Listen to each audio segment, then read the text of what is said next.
Assalamualaikum warahmatullahi wabarakatuh. Waalaikumsalam warahmatullahi wabarakatuh.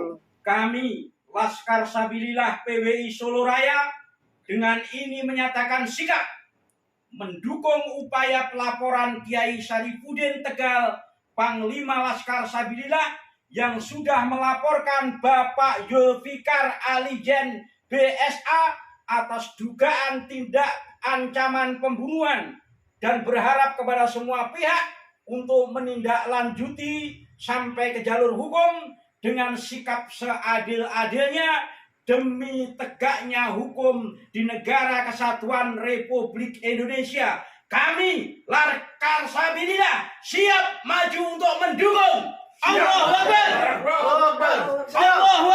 Allahu Akbar. Merdeka. Dalam darah aneh nih mengalir darah Nabi, umat dipalak-palak, umat diancam-ancam, umat dipalak-palak, umat diancam-ancam, umat dipalak-palak, umat diancam-ancam, ditakut-takuti kualat dan lain sebagainya.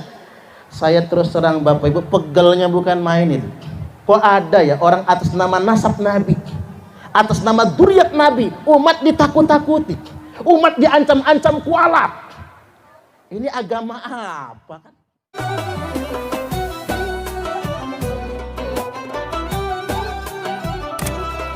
Thumma fitnatu sarra, lalu akan muncul fitnah di zaman kemerdekaan, fitnah di zaman kelapangan. Dakhanuha min tahti qodama rajulin min ahli baiti.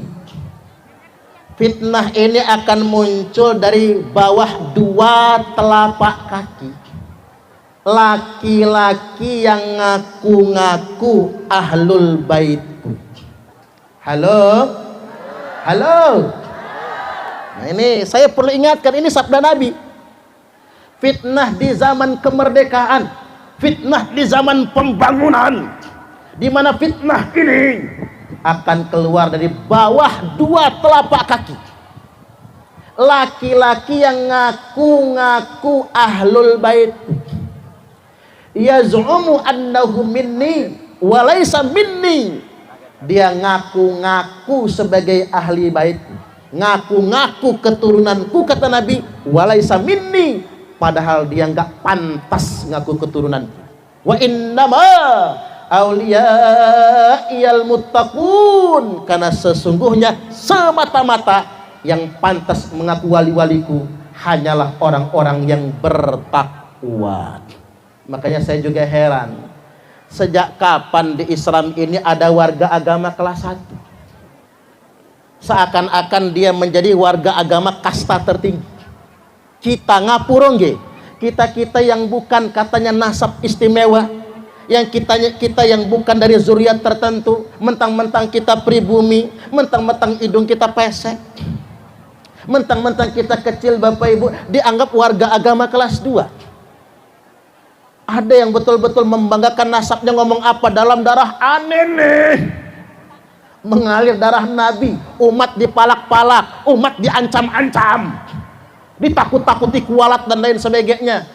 Saya terus terang Bapak Ibu, pegelnya bukan main itu.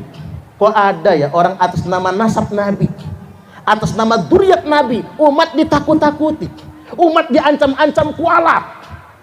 Ini agama apa kan? Maka dari itu Bapak Ibu hadirin wal hadirat rahimakumullah, tidak ada kemuliaan semata-mata karena nasab. Jangan membanggakan darah biru atau darah hijau. Jadi ini darahnya apa sih? Hah? Merah, kirain coklat. Nek coklat Pak Yai campur kolesterol kayaknya ya. Coklat ke hitam-hitaman. Nggak boleh. Islam ini bukan agama kasta.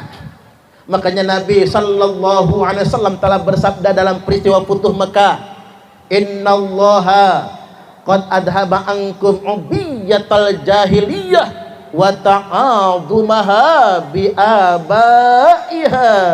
Sesungguhnya Allah telah mencabut dari kalian semua kebanggaan, kesombongan jahiliyah, wa ta'adzumaha bi abaiha, yang mereka itu membangga-banggakan, menyombong-nyombongkan leluhur mereka, menyombong-nyombongkan nasab mereka. Jadi menyombongkan nasab itu sifat masyarakat jahiliyah, kesombongan masyarakat jahiliyah.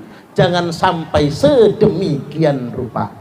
Makanya begini Bapak Ibu, muncul Kiai Imad, Kiai Haji Imaduddin Utsman Al-Bantani dan Gus Abbas Buntet Cirebon. Menurut saya Bapak Ibu, fenomena Kiai Imad ini merupakan cara Allah menyadarkan orang-orang yang telah menyombongkan nasab. Kita ambil hikmah baiknya sedemikian rupa. Kalau kita baca Al-Quran, wa ma adraka mal aqabah fakku raqabah, tahukah engkau apa itu jalan yang mendaki lagi sukar, yakni membebaskan budak dari perbudakan. Dan menurut saya Kiai Haji Imaduddin Utsman Al-Bantani merupakan pahlawan yang telah membebaskan umat Islam Indonesia dari perbudakan spiritual. Tepuk tangan dulu. Baik Bapak Ibu, oke, kita tinggalkan dulu bab itunya. Yang jelas, thumma fitnatu sarra. Fitnah zaman kemerdekaan ini Bapak Ibu, saat kita sudah mengisi kemerdekaan, kita ini justru sikut-sikutan. Di zaman biyen, zaman perjuangan, ringan sama dijinjing, berat sama dipikul, berdiri sama tinggi, duduk pun sama rendah, seiring sejalan, saling bergandengan tangan dan menguatkan. Kalau kata Ki Hajar Dewantara apa? Ing ngarsa suntulodo, ing madya mangun kersa, tuturi handayani, sing ngentut mburi, sing ngarep diarani. Itu sudah dipelesetkan. Apa pelesetannya zaman sekarang? Ing ngarsa numpuk bondo, ing madya mangan konco, setidak-tidaknya mangan istri tetangga, tuturing golek rai. Ini zaman sekarang, menjegal kawan seiring, menggunting dalam lipatan, menjadi bara dalam sekam. Kadang-kadang kita heran, mana kawan, mana lawan Bapak Ibu. Orang sudah mulai sikut-sikutan. Ini zaman sekarang. Oleh karena itu hari ini yuk kita semua saling menguatkan. Mari kita semua saling membantu. NU sudah semakin besar. Kalau kata Pak Yai Nur Mahfud tadi luar biasa. Kalau cuman mengharapkan bantuan dari atas, kata beliau, katakanlah 1 miliar saking bupati. Uang 1 miliar saking bupati. Bagi misalnya ada berapa MWC Pak Yai? 17 MWC. 1 MWC 50 juta. Udah habis, muslimat minta, ansor minta, fatayat minta. 1 MWC dapat 50 juta. Ada berapa ranting di Jati Agung? 21. Nah, habis. Bagi 2 juta udah habis. Artinya kalau ngarep bantuan dari atas Bapak Ibu, uang seberapa pun dikit, tapi NU tidak mengharapkan dari atas. Dikasih ya diterima, nggak mungkin ditolak. Tapi kita berdayakan diri kita sendiri. Luar biasa Bapak Ibu kekuatan kita. Ingat, saya ingin sampaikan NU Care. Dengan NU Care, Lazis NU, kita bisa bangun kantor MWC, kita bisa mengentaskan kemiskinan. Saya itu Pak Yai membedah rumah itu sampai mungkin sudah 20 rumah. Hanya dari koin-koin itu sebetulnya. Jadi dimanfaatkan buat Lazis NU dengan jimpitan. Sedekah sehari 1000. Kita bisa bedah rumah, kita bisa bagi sembako. Tapi ingat, tangan di atas lebih baik dari para tangan di bawah. Setuju nggak kira-kira? Karena kadang-kadang begini, orang Indonesia ini kan mentalnya mental miskin semua. Iya Pak ya? Rumahnya sudah beton tapi masih nerima PKH.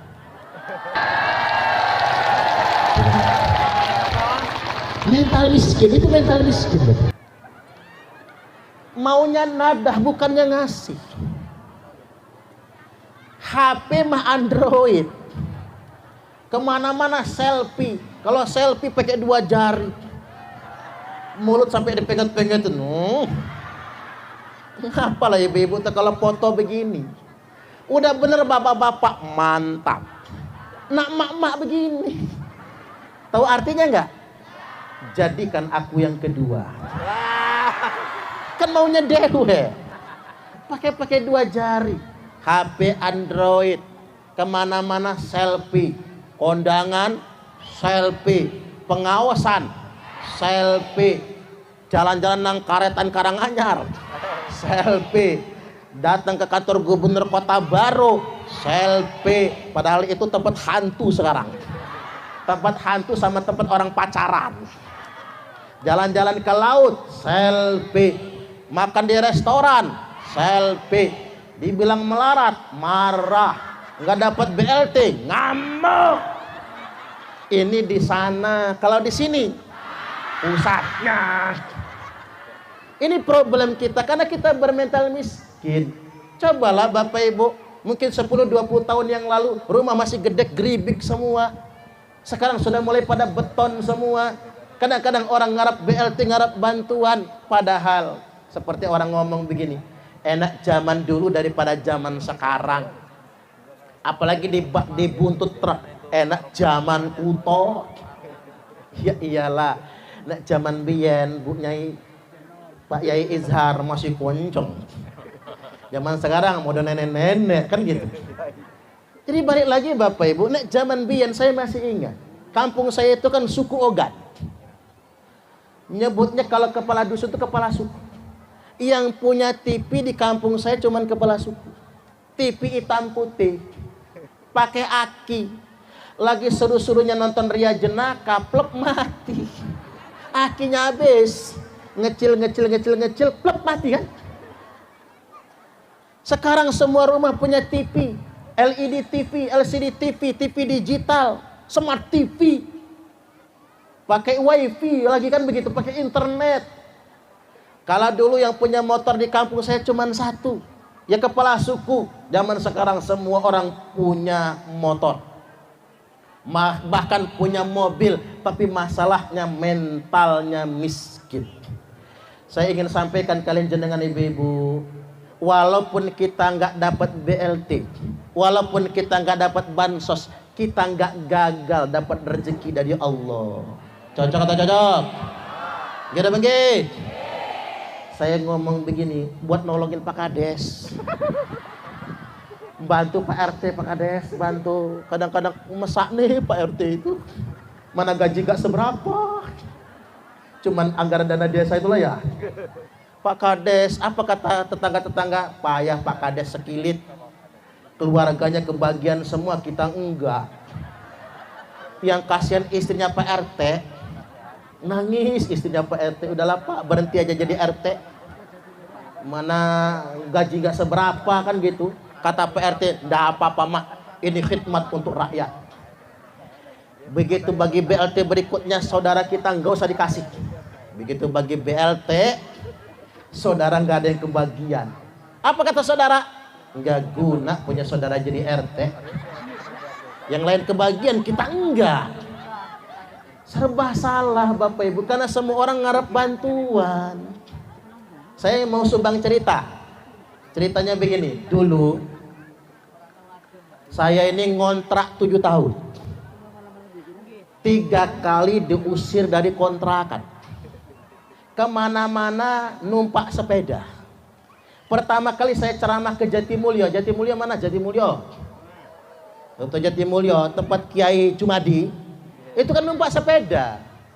Sampai diejek sama Kiai Habib. Ustadz kok melarat ya? Kok cuman punya sepeda? Kan punya sepeda cuman saya.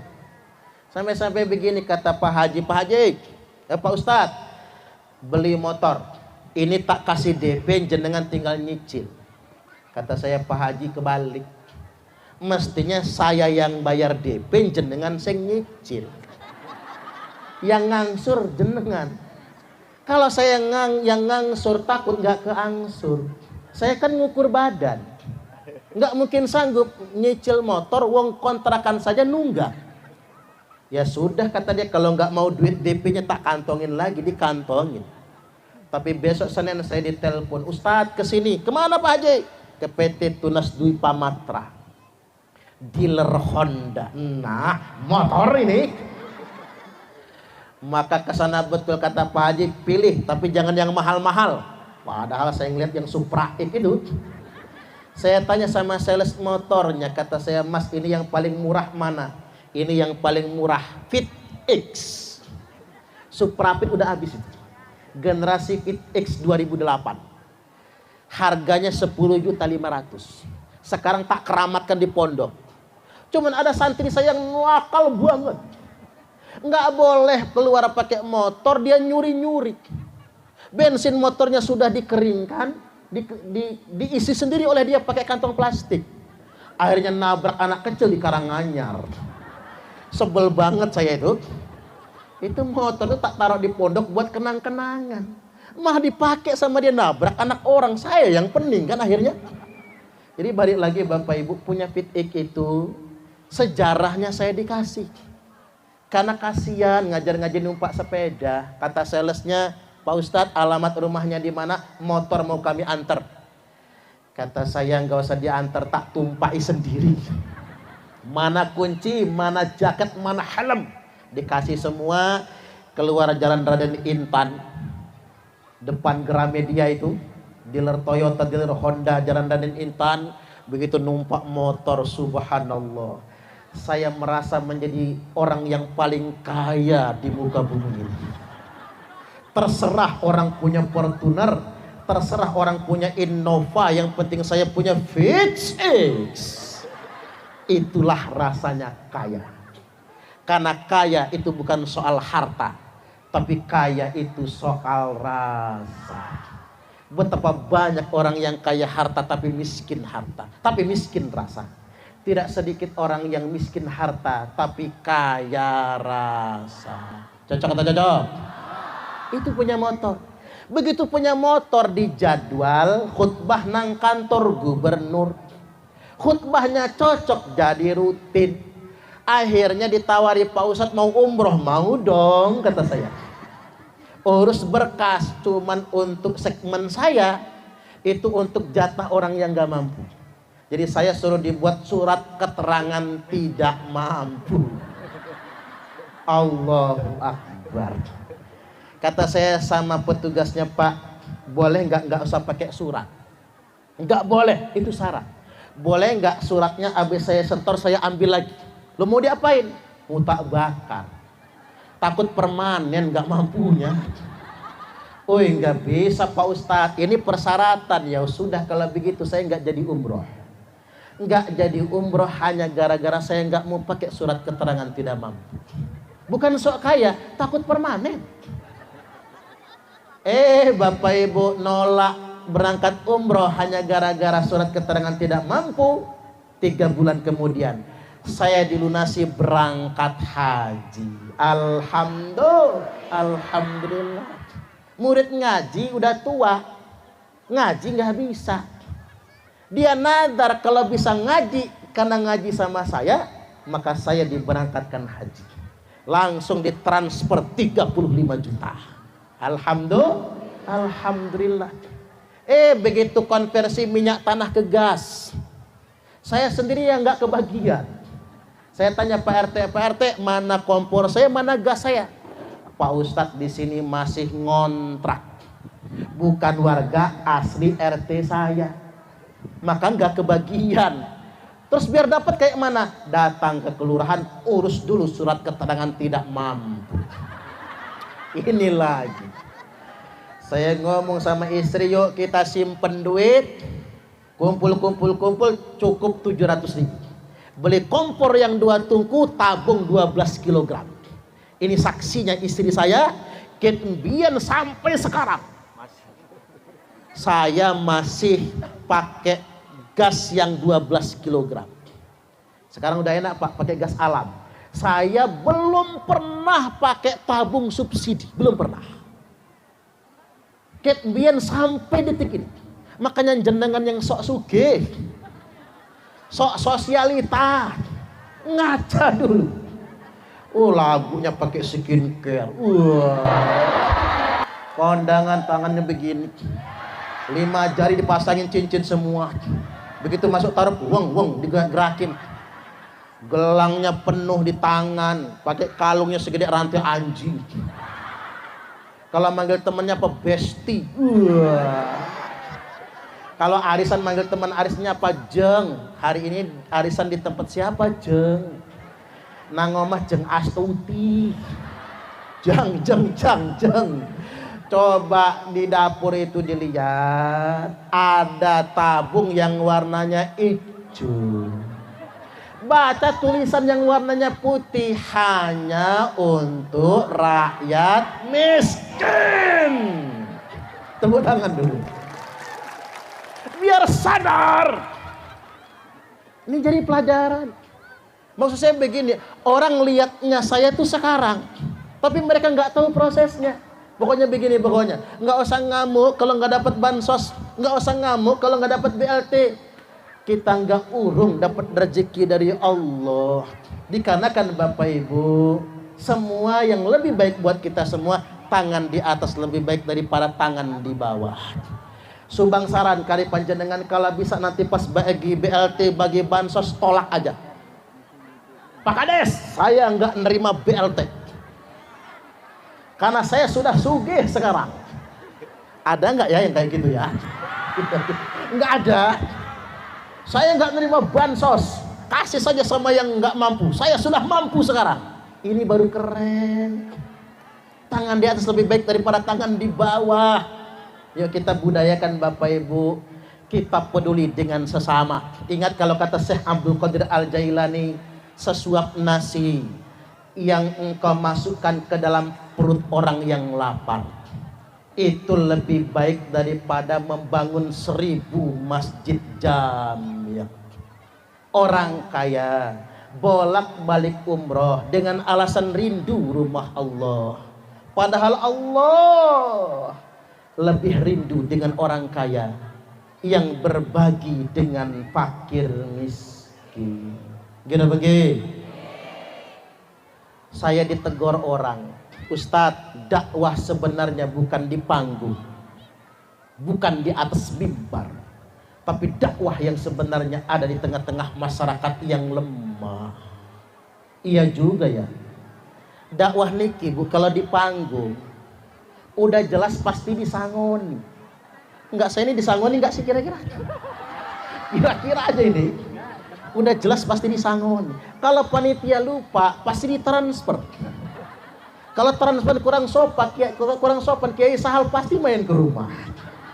Kan begitu.